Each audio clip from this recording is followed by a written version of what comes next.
nonong datang. Hari lain lepas aku.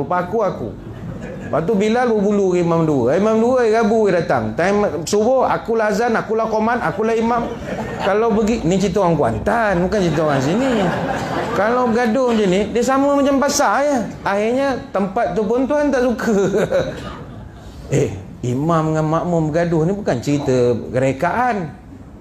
Saya cerita yang berlaku di tempat saya je lah. Tempat ni semua bagus, tak ada masalah. Ada satu kes jadi kes polis. Kes polis.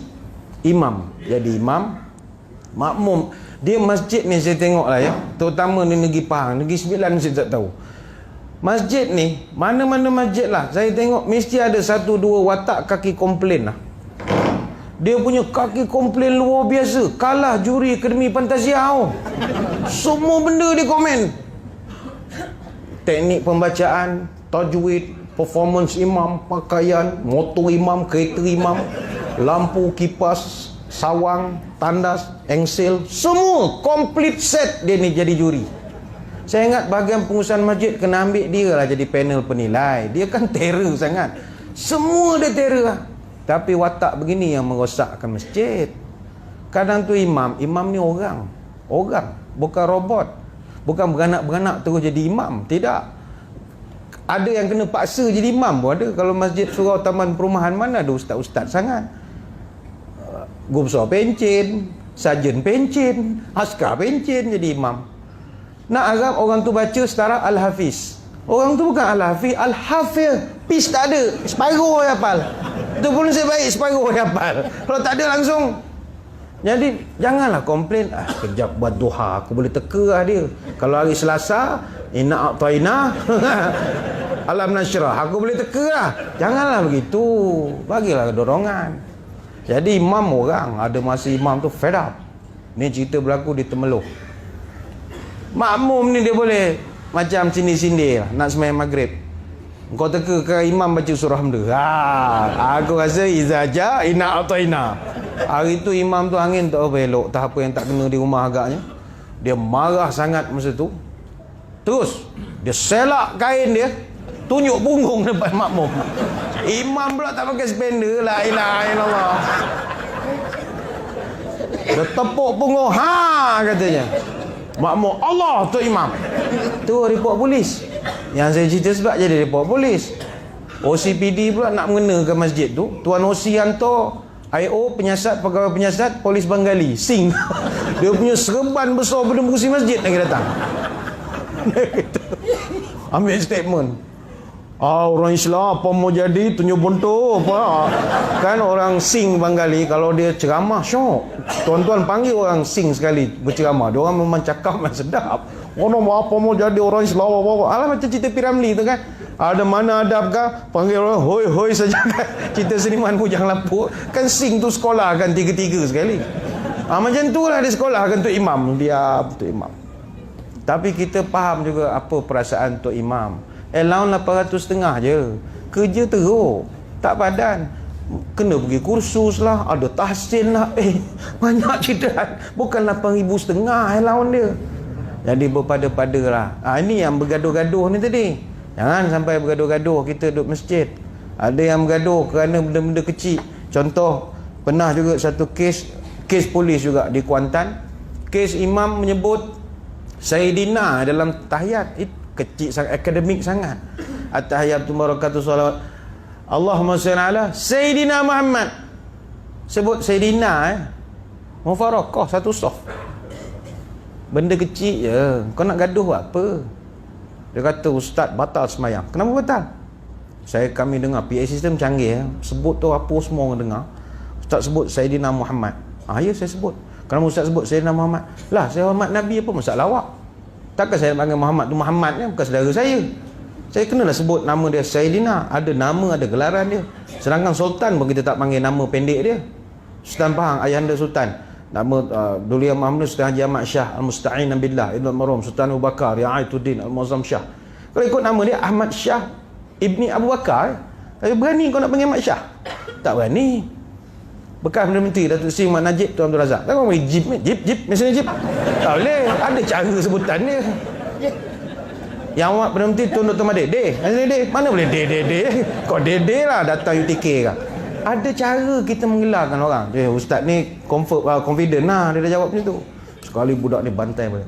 Ustaz, kalau nak hormat sangat Nabi, nak panggil Sayyidina bagai-bagai, apa dalam azan tak sebut Sayyidina? Asyhadu anna Sayyidina Muhammad Rasulullah. Ustaz tu tak boleh jawab. Tu ajar tumbuk, jom tumbuk lah. Kes polis lagi. Pening betul lah melayan kes polis ni. Tuan-tuan janganlah pula keliru.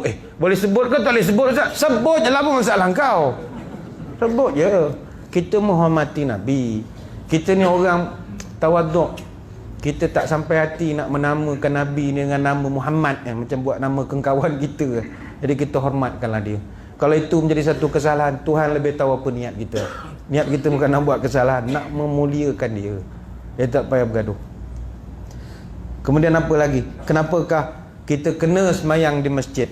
Orang yang semayang di masjid diiktiraf sebagai orang Allah, geng Allah.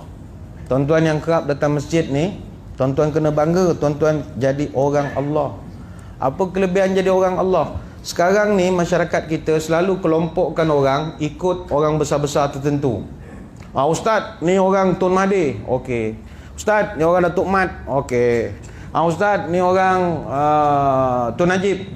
Orang Tun Najib. Ustaz, ni orang Tuanku Agung. Ni Agung ni orang ni, geng-geng Agung semua ni. Gitu. Ustaz, orang ni orang Datuk sekian, orang ni Tengku sekian. Kita kelompokkan orang ikut orang besar-besar. Orang masjid, inna umara buyutillahum ahlullah azza wa jalla. Orang yang selalu datang rumah Allah, mereka geng Allah. Orang Allah. Special tu. Apa specialnya jadi orang Allah? Wah. Jadi orang Allah ni special tak special? Saya pernah pergi berceramah di Kota Tinggi, Kampung Makam Kota Tinggi.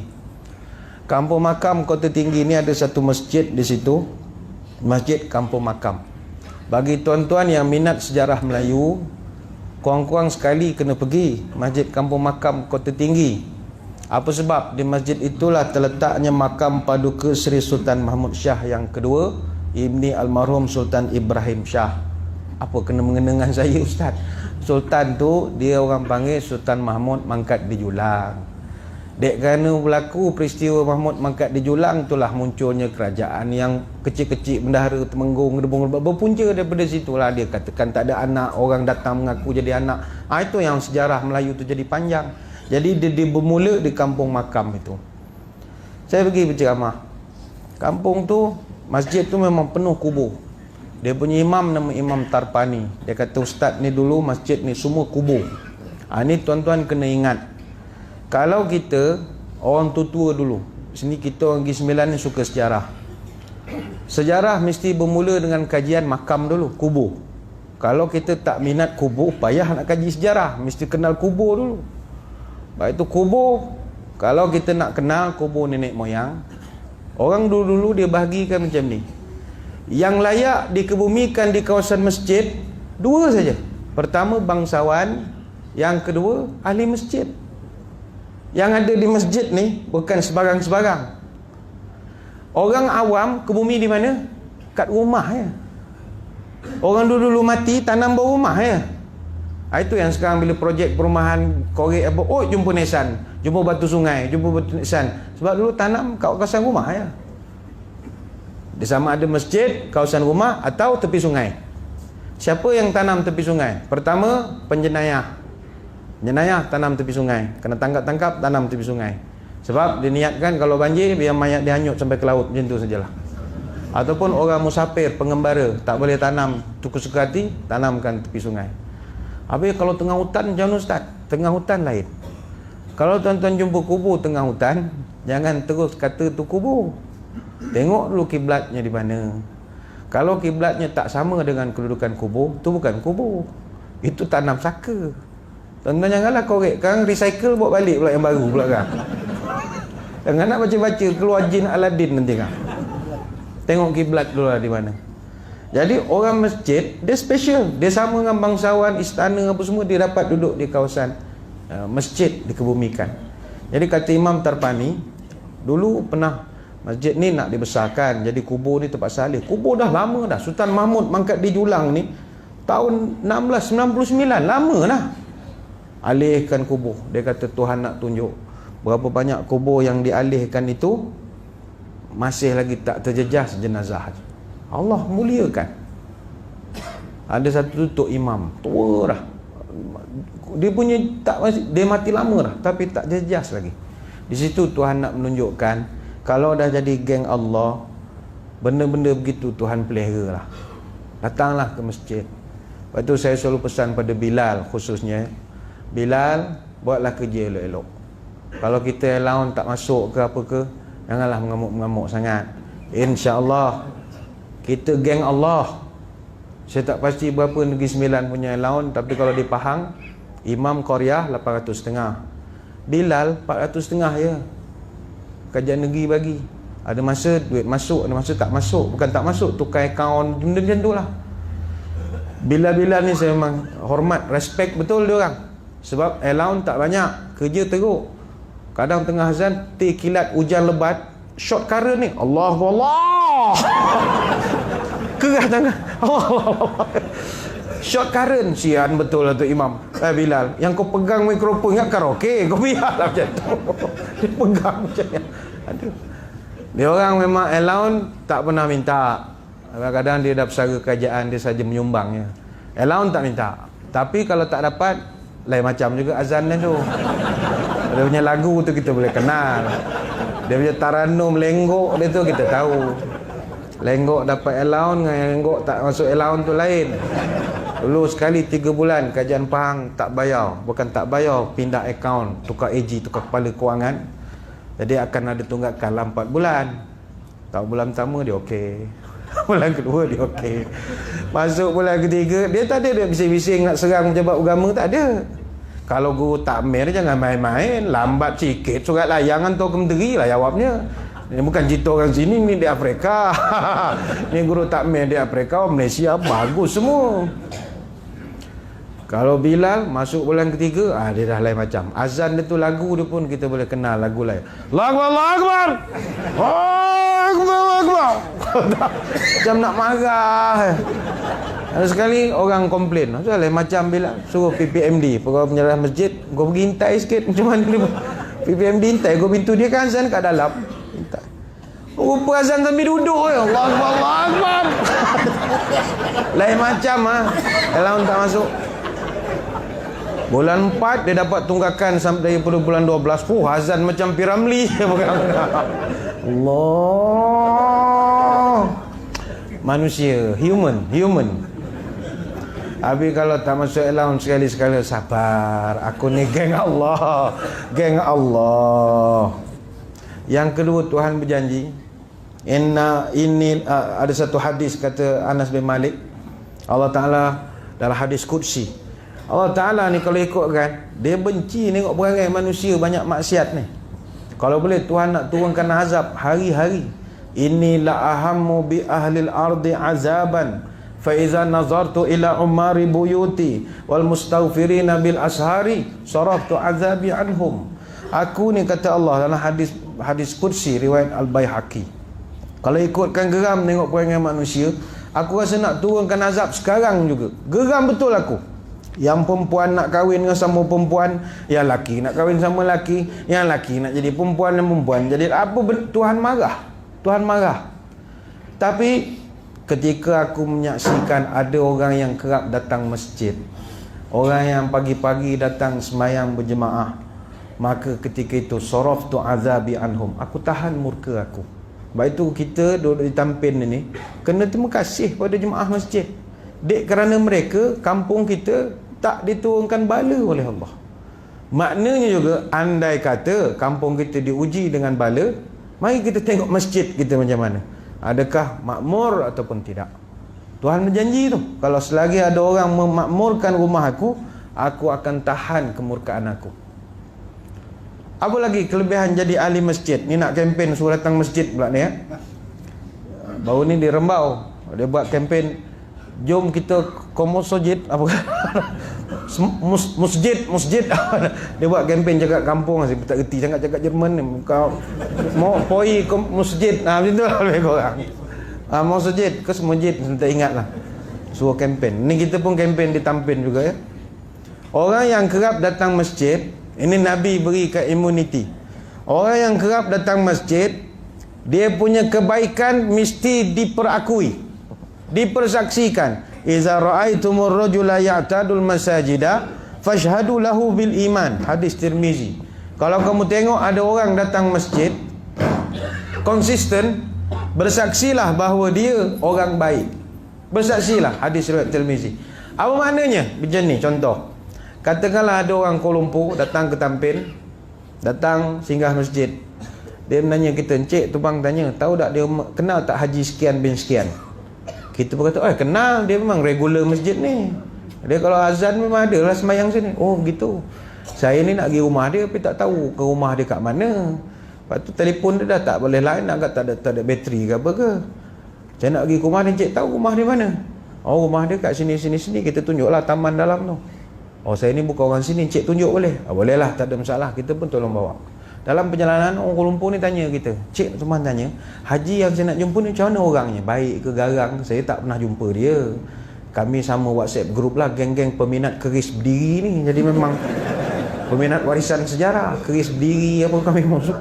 Ni saya nak tengok rumah dia, ada 3 keris berdiri tu nak pergi rumah dia.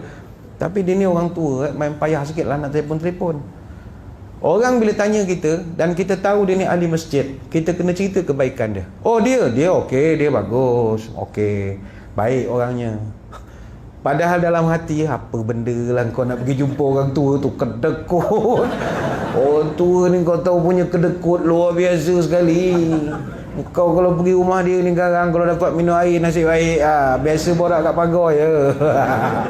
Itu hati kita je lah, jangan diceritakan. Sebab dia punya kebaikan mesti didahulukan. Kalau dia bukan kaki masjid, itu cerita lain. Macam mana haji ni kedekut, kau tak payah lagi rumah dia. Main kau suruh datang masjid, bagi bagus. Kalau begitu. Tapi tak, sebab dia ahli masjid, dia ada immunity. Sebab itu sangat mustahak kita mengimarahkan masjid. Umar Al-Khattab radhiyallahu anhu pernah ditanya oleh orang, "Wahai Umar, macam mana kita nak tahu kampung tu ada barakah? Tampin ni macam mana nak tahu dia ada berkat?" Kata Umar, "Tengok masjid lah. Kalau masjidnya lebih cantik daripada rumah orang, itu tanda kampung tu berkat." Orang tu tanya lagi, "Kalau memang rumah dia, orang di situ masjidnya lebih cantik di rumah, apa lagi ukuran lain?" Yang kedua kata Umar, "Kau tengok sembahyang jemaahnya penuh ataupun tidak." Yang ketiga Umar, apa lagi kriteria? Yang ketiga tengok sembahyang subuhnya ramai ataupun tidak. Sebab itu imarah masjid tak boleh dipisahkan. Macam contoh, kita bakal nak membina masjid baru tak lama lagi, dan tuan-tuan bakal sama-sama melakar sejarah, mencipta sejarah, kerana masjid tu akan dibuat di tapak kita ini. Dan berapa tahun masjid tu boleh berdiri, lagi itulah ada sumbangan kita dalam masjid itu. Masjid ini, kaedah mendirikan masjid mesti ikut berapa kepala jemaah. Bayangkanlah kita nak suruh orang datang masjid. Sebab itu katalah pihak masjid nak buat masjid, dia akan bawa kertas pergi ke majlis pejabat itu, mesyuarat tindakan daerah. Kalau pakai daerah peruntukan persekutuan atau persekutuan negeri, kalau majlis agama ada mesyuarat dengan jawatan kuasa pembangunan masjid negeri, dia ada jawatan kuasa. Untuk kita nak membina satu masjid, ukuran kasar kita tengok berapa jemaah. Biasanya satu jemaah kita nilaikan RM5,000. Satu kepala tuan-tuan ni RM5,000 ni. Sekarang mungkin naik jadi RM5,500. Yang terbaru saya dengar RM5,500 minimum. Dan tengok tanah, kalau ada kena buat kerja tanah, satu kepala jadi RM8,000. Kalau tanah tu tanah paya, RM12,000 satu kepala. Jadi kita buat kertas, kalau 200 jemaah darab RM5,000. Jadi RM5,000 darab 200 jemaah, masjid tu ting-tong 1 juta harga dia. Gedebung-gedebang 1 juta. Kalau jemaah di situ ada 500 jemaah, 500 darab 5,000, masjid tu 2.5 juta. Itu kiraan kasar. Sebab itu bila masjid didirikan, orang tak datang, rugi. Sebab kepala tuan-tuan dikira untuk pembinaan masjid itu. Macam hospital, bajetnya kira katil. Berapa katil? Itu kita boleh tahu berapa harga juta-juta hospital itu. Masjid, kepala jemaah. Sebab itu kita selalu kempen kepada masyarakat setempat, kau datanglah masjid. Sebab kepala engkau dikira untuk pembinaan masjid ini. Datanglah masjid. Selain itu, masjid ni kita kena selalu datang sebab sinilah lubuk segala ibadah. Tak ada dah tempat lain. Tak ada dah. Tuan-tuan pergi balai raya, tak dapat pahala macam itikaf masjid. Tak dapat. Balai raya ke, pasar raya ke, tak dapat. Masjid ni, sedekah masjid, lain pahala dia. Tuan-tuan iktikaf, lain pahala. Semayang jemaah, lain pahala. Mendengar ilmu di masjid dengan mendengar, tengok YouTube live dekat dapur rumah, lain pahala dia.